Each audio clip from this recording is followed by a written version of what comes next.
The Matrix movies I found very interesting. There were lots of very good symbolism in there, where the Neo character is told by the Morpheus character that he's a slave and that he needs to recognize he's a slave. And that's the first step to freedom. The first step to freedom within this gathering Orwellian world is to realize that we are in a gathering Orwellian world. Because once that realization comes, then we start to see the bars. We're no longer sitting in a cell without bars thinking we're free.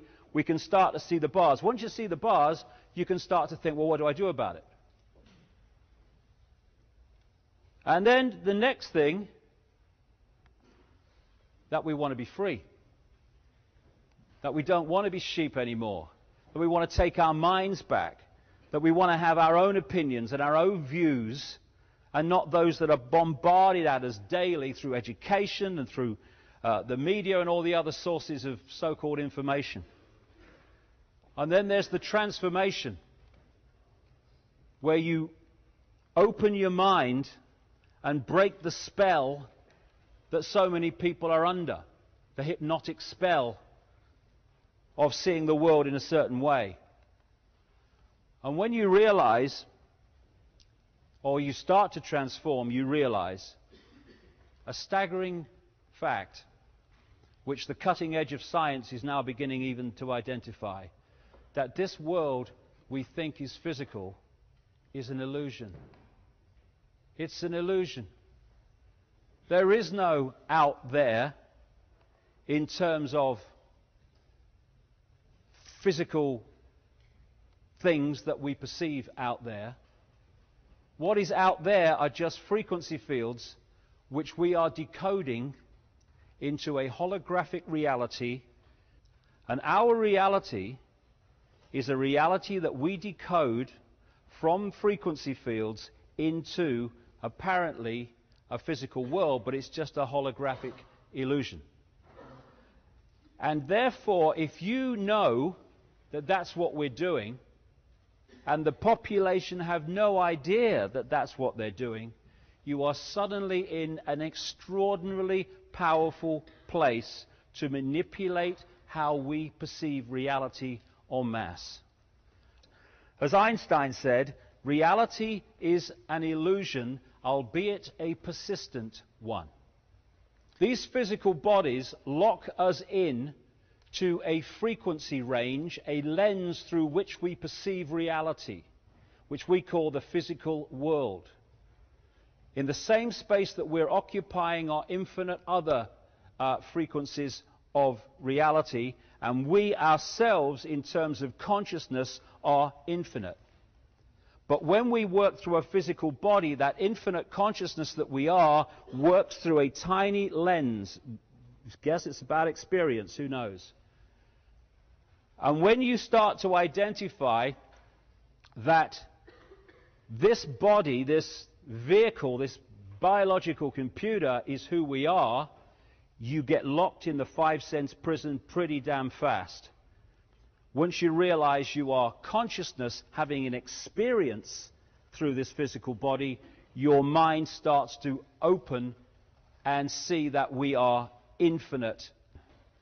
All matter is merely energy condensed to a slow vibration.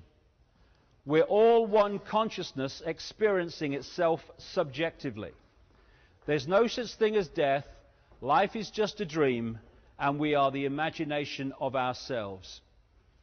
And the key to mass control is the manipulation of the imagination of ourselves. If the doors of perception were cleansed, everything would appear to man as it is, infinite. But through the lens of the physical body, particularly the manipulated one, it seems anything but that. It seems that everything's apart from everything else and there is no unity. As this guy, H.M. Tomlinson, said, we see things not as they are, but as we are. And if you can manipulate what we are, you manipulate the way we see the world.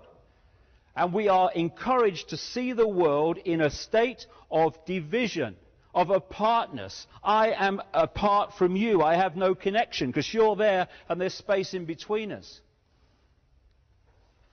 The human race, overwhelmingly, is under mass hypnosis, programmed to see itself and the world in a certain way.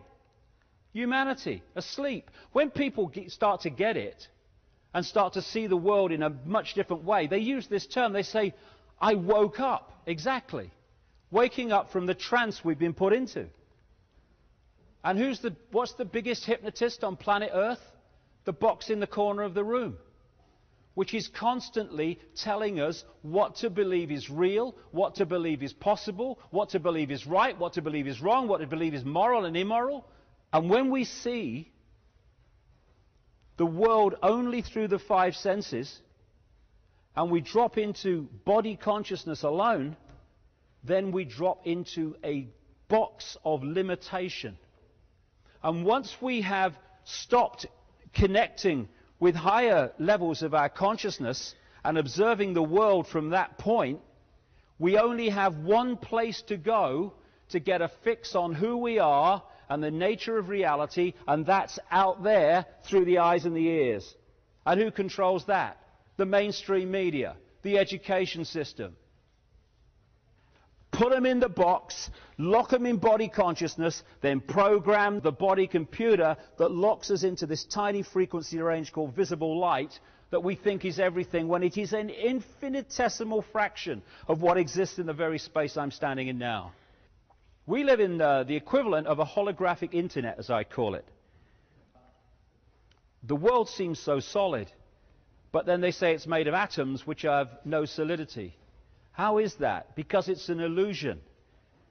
Solidity is decoded. We're decoding the equivalent of the wireless internet. Around me now, around all of us now, is this wireless internet. And we are decoding it into holographic reality that we call the world. That's what it is. We are receiver-transmitters of information. And if you can manipulate the computer, you can manipulate what it can perceive and what it can access. We are perceivers. We are awareness.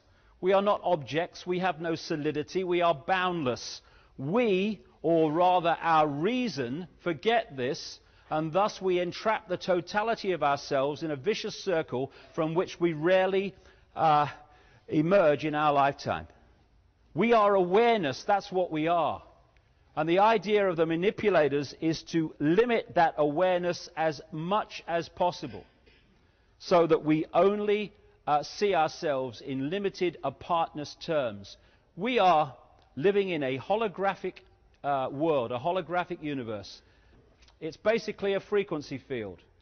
Reality is frequency fields which we decode into this so-called physical world. We are consciousness, infinite consciousness, working through the body and having an experience. We are being manipulated to identify with the body as who we are, and therefore we think in terms of limitation, I can't, I could never, and division from our fellow infinite consciousness.